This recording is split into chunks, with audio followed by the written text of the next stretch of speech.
आज मैं शेयर कर रही हूँ चावल के कुड़दई और चावल के चकली बनाने की रेसिपी। और इन्हें बनाने के लिए हमें चावल के आटे की ज़रूरत नहीं है। जो भी चावल हमारे घर में है उन्हीं से हम इन्हें बनाकर तैयार करेंगे। और ये देखिए कितने सफ़ेद ये पापड़ और चकली बनकर तैयार हुए हैं। तो चलिए रेसिपी को शुरू करते हैं। तो यहाँ पर मैंने मोटे वाले चावल लिए हैं। आपके पास में जो भी चावल हो आप ले सकते हो। आप राशन के चावल से भी इन्हें बनाकर तैयार कर सकते हो, या फिर चावल की जो बारीक वाली कनकी होती है ना, उससे भी हम ये पापड़ बनाकर तैयार कर सकते हैं।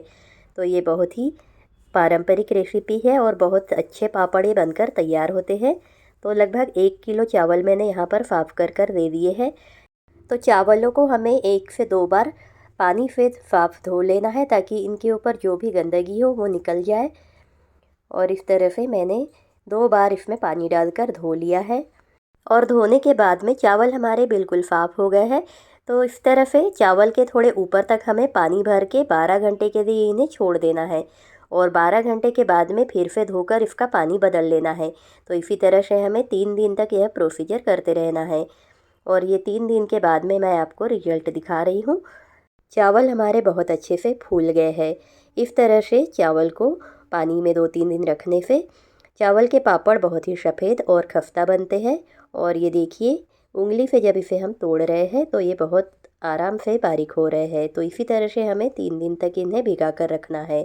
अब इस पानी को हमें निकाल लेना है और एक बार साफ पानी से इसे धो लेना है। तो फ्रेंड्स, ये हम महाराष्ट्रियन तरीके से चावल की कुड़दई और चकली बना रहे हैं। बहुत ही अच्छी ये चकली और कुड़दई बनती है। आप इन्हें एक बार बनाकर 2 साल के लिए भी स्टोर करके रख सकते हैं। बिल्कुल ये टूटती नहीं है और न ही काली पड़ती है। तो अब हमें मिक्सर जार में इन्हें डालकर थोड़ा सा पानी डालकर इनका बारीक पेस्ट बना देना है। तो इस तरह से सारे चावलों को हमें बारीक पीस लेना है। जितना भी बारीक हो सके उतना बारीक पीस लेना है। सारे चावलों को हमें इसी तरह से बारीक पीस कर इसका एक घोल बनाकर तैयार कर देना है। तो ये मैंने सारे चावल पीस लिए हैं। अब हमें बारीक वाली छन्नी देना है और इसे किसी बर्तन के ऊपर रखकर इस घोल को छन्नी से छान लेना है। और छानने के लिए आप बारीक वाली छन्नी का ही यूज़ कीजिए, नहीं तो इसमें मोटे कण चले जाएंगे जो कि पकाने में फिर मुश्किल होगी। अगर घोल को छानने में मुश्किल हो रही हो तो इसमें थोड़ा थोड़ा आप पानी भी मिलाकर पतला करके भी इसे छान सकते हो। और इसमें जो मोटे कण निकलेंगे उसे एक बार हमें फिर से मिक्सी में डालकर पीस लेना है।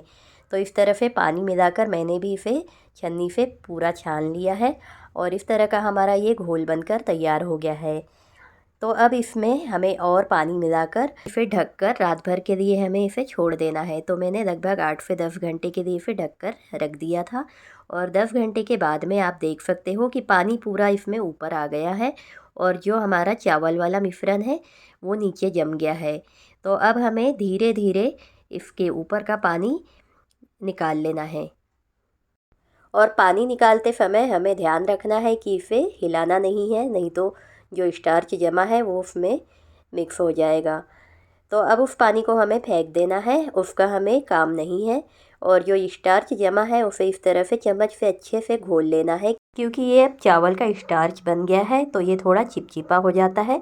इसलिए इसमें डल्ले ना बने, इसलिए हमें चम्मच से इसे घुमाते हुए अच्छे से इस तरह का प्लेन घोल बना लेना है। अब हम पापड़ बनाएंगे। तो जितने भी एक बार में हम पापड़ बना सकते हैं उतना घोल हमें देना है।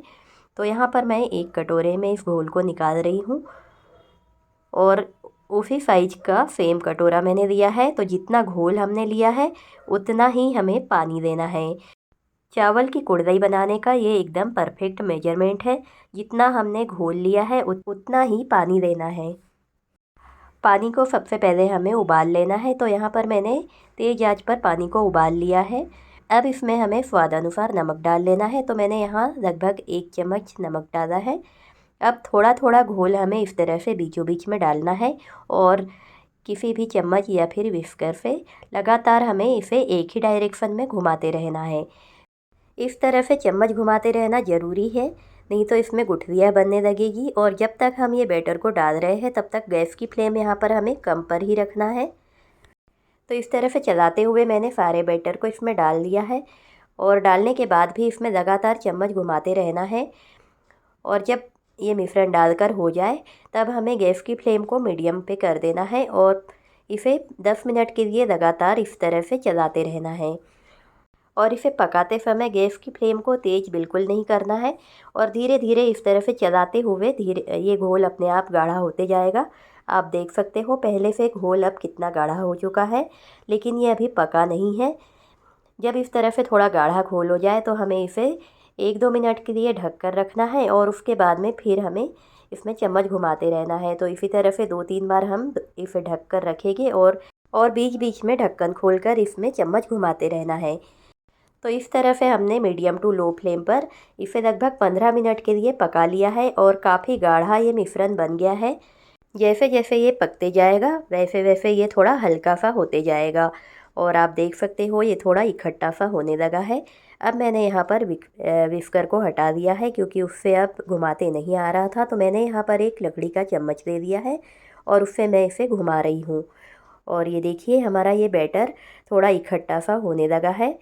इसे अभी 1-2 मिनट के लिए हम और ऐसे ही चलाते हुए पका लेंगे और ये लगभग हमारा मिश्रण पक गया है। जब ये मिश्रण अच्छे से पक जाएगा ना तो ये बिल्कुल जो केक डेकोरेशन वाली जो क्रीम होती है बिल्कुल उसकी तरह दिखने लगेगा। तो अब हम इसे चेक कर देते हैं। तो इस तरह से हाथों पे पानी लगाइए और इसे इस तरह से इसके ऊपर लगा कर देखिए, तो ये बिल्कुल हाथ में चिपक नहीं रहा है। तो अब हम एक छोटा सा टुकड़ा देंगे और इसे भी इस तरह से गोल गोल घुमा कर देखेंगे और ये बिल्कुल गोल हो रहा है और हाथों पे चिपक नहीं रहा है, मतलब ये मिश्रण हमारा अच्छे से पक गया है।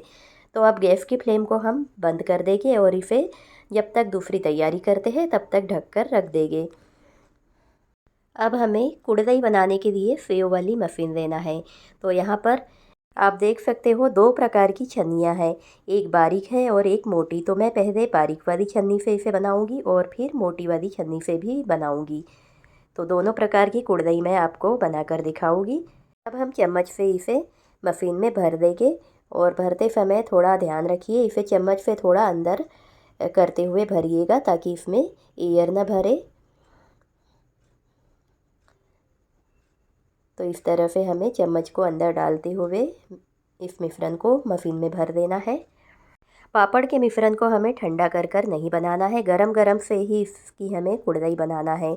तो मिश्रण भरने के बाद में ढक्कन बंद कर कर रख दीजिए और जिस पर भी आप कुड़दई बनाना चाहते हो उस पर बना दीजिए। तो मैं यहाँ थोड़े से छिबले पर बना रही हूँ और बाकी के हम प्लास्टिक पर बनाएंगे। और प्लास्टिक पे भी बनाने के लिए तेल लगाने की ज़रूरत नहीं है, ऐसे ही ये सूखने के बाद में निकल जाएगी। तो ये देखिए कितनी अच्छी बारीक वाली सेव वाली हमारी कुड़दई बनकर तैयार हो रही है। इस कुड़दई को बनाने के लिए तेल का उपयोग बिल्कुल नहीं किया जाता है, इसलिए इसे हम 2 साल भी स्टोर कर कर रखेंगे ना तो ये जैसे कि वैसे रहेगी, इसमें से कोई भी स्मेल नहीं आएगी। तो ये हमारी बारीक वाली थोड़ी सी कुड़दई बन गई है। अब मैंने मोटी वाली छन्नी लगा दी थी और उसके बाद में मोटी वाली छन्नी से भी मैंने कुड़दई बना दी है। और आप देख सकते हो पॉलीथीन पे मैंने तेल बिल्कुल नहीं लगाया है। तो इसी तरह से हम सारी कुड़दई बनाकर तैयार कर देंगे। तो इस तरह से हमारी सारी कुड़दई बनकर बिल्कुल तैयार है। अब हम चकली बनाएंगे। तो चकली बनाने के लिए यहाँ पर मैंने स्टार वाली छन्नी लगाई है और सेम उसी प्रोसीजर से हमें चकली के बैटर को भी पकाना है और इस तरह से चकली बनाकर इसे किनारे पर इस तरह चिपकाते जाना है। तो इसे आप हाथ से चिपकाइए या फिर इस तरह से चाकू से भी इसे कट करके ऐसे हल्के से चिपका दीजिए। तो इस तरह से चिपकाना ज़रूरी है, नहीं तो सूखने के बाद में ये किनारे से खुल जाएगी। तो ये हमारी चकली भी यहाँ पर बनकर तैयार है। अब इन्हें हमें धूप में सुखा लेना है। इन्हें धूप में सुखाना ज़रूरी है क्योंकि हम इन्हें लंबे समय के लिए स्टोर करके रखते हैं। तो 2 दिन तक इन्हें मैंने तेज़ धूप में सुखा लिया था और 2 दिन के बाद में आप रिजल्ट देख सकते हो। चकली भी अच्छे से सूख गई है और सूखने के बाद भी चकली का कलर देखिए कितना सफ़ेद है। और ये हमारे मोटे सेव वाली कुड़दई आप देख सकते हो कितनी सफ़ेद हमारी कुड़दई बनी है। और जो हमने बारीक सेव वाली कुड़दई बनाई थी वो भी सूखने के बाद में बहुत ज़्यादा सफ़ेद है। बारीक सेव वाली कुड़दई मोटे सेव वाली कुड़दई से ज़्यादा सफ़ेद दिख रही है। तो चलिए अब हम इन्हें तल कर देख लेते हैं।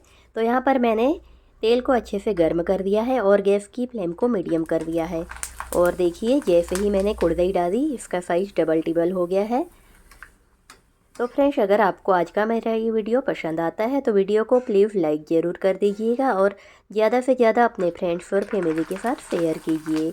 और अगर आप मेरे चैनल पे न्यू हो तो चैनल को सब्सक्राइब ज़रूर कर दीजिए और बेल आइकन को प्रेस कर दीजिए ताकि आने वाले वीडियोज़ की नोटिफिकेशन आपको मिलती रहे। तो ये दोनों प्रकार के पापड़ मैंने यहाँ पर तल लिए हैं और साइज आप देख सकते हो, पहले से डबल टिबल हो गया है और अंदर से ये पापड़ बहुत ही खस्ता बनते हैं। तो आप भी इस रेसिपी को एक बार ज़रूर ट्राई कीजिए।